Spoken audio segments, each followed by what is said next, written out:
Hey everybody, this is Three Monkeys coming to you today with another little quick hit.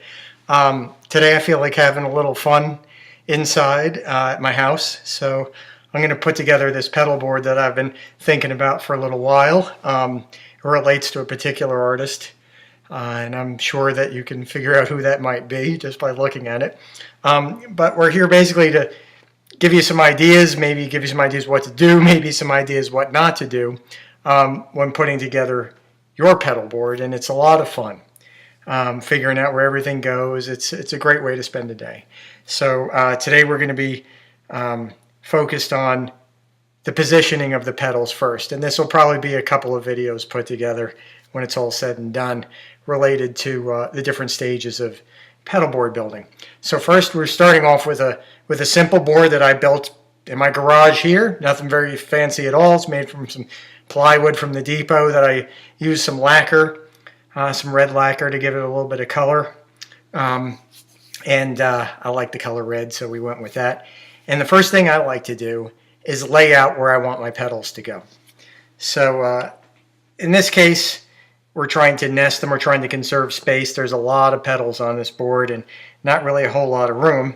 But, you know, I think we're going to make it all work pretty nicely. And one of those reasons is we're using our patented applied Ford connectors and solderless system. And I should just say really quickly that this is the only system on the market that does not involve any wire stripping at all or any set screws.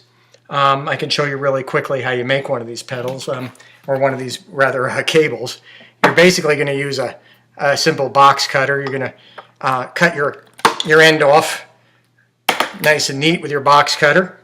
You're going to take one of your ends. You're just going to screw it on, and that's all there is to it. I mean, it's a couple of turns here, maybe 6 turns or so, and you're done. The connector also comes with this little U cut out there that allows you to bend your cable in like so you can really nest your pedals together. You can see how low profile this connector is, and it allows you to really get these pedals close together and you know, take advantage of the surface area of your board, not have a lot of, you know, wasted space related to the size of the plugs that you're using. Okay, so we've got that. So now a lot of guys like to use Velcro. I'm not one of them, and that's basically a personal preference. I'm one of those guys that when I play around with that super sticky Velcro, it usually gets stuck to me more than it gets stuck to the pedal, and it gets kind of frustrating. So being that I'm, you know, first and foremost an amp builder, I decided to take advantage of some of the stuff I already had in my work box. And one of those things would be these little solder tabs. And I don't know if you can get a really good view of these things, but you can get them from Mauser, from Allied, from a bunch of different places. They're made out of, you know, a very light gauge metal. And they're very cheap. They're only a couple of pennies, you know, for one of these things. It's kind of similar to the bike chain thing, chain link thing. But what I like about these is the thinness of them really allows for this tab here to get kind of stuck into the pedal. So what I do is I like to take off the back cover, just 2 screws, remove 2 of those, and then place this between the screw and the cover, screw it back down, and as you can see, it really kind of just really squishes into there because this metal is so soft and malleable. It doesn't present a lot of problems. And then once it's mounted on like that, I place it in position. One at a time I'm going to do these.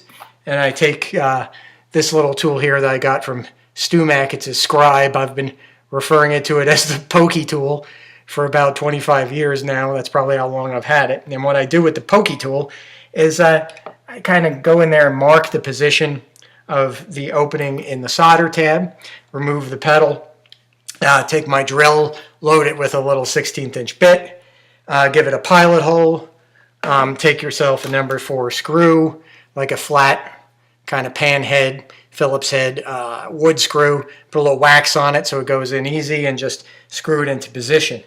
Once I have all these pedals mounted down where I want them, then I start with the wiring, one by one, taking a box off, installing the connectors, putting it back down again, routing the cable, cutting it to position, pull up the next one, plug it in, and we'll go through that. But right now we're just going to be mounting the pedals. That's the first thing I want to do, is get them all nice and secure.